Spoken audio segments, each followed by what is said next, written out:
What's app نے صارفین کو بڑا جھٹکا دے دیا، نئی پابندی عائد کر دی۔ تفصیلات کے مطابق کورونا وائرس کی وبا پھیلنے کے ساتھ ساتھ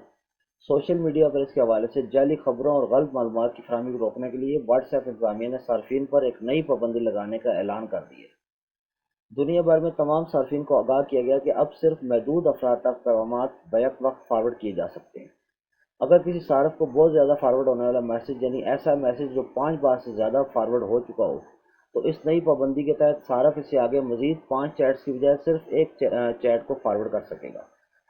اس سے پہلے اس میسنجنگ اپلیکیشن میں صارفین جتنے مرضی افراد اور گروپس میں چاہیں پیغامات بیک وقت فارورڈ کر سکتے تھے،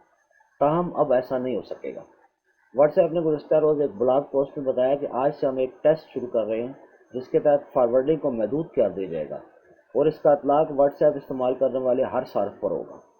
واٹس ایپ کی جانب سے جاری بیان کے مطابق کورونا وائرس کی وجہ سے واٹس ایپ کے استعمال کی شرح میں نمایاں اضافہ ہوا ہے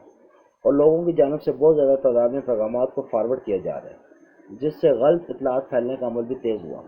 گزشتہ 3 ہفتوں کے دوران واٹس ایپ کی جانب سے جعلی افواہوں کو پھیلنے سے روکنے کے لیے تیسرا بڑا اقدام ہے۔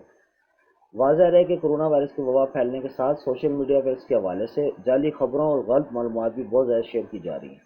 جس کی روک تھام کے لیے ٹیکنالوجی کمپنیوں کی جانب سے مختلف اقدامات کیے جا رہے ہیں۔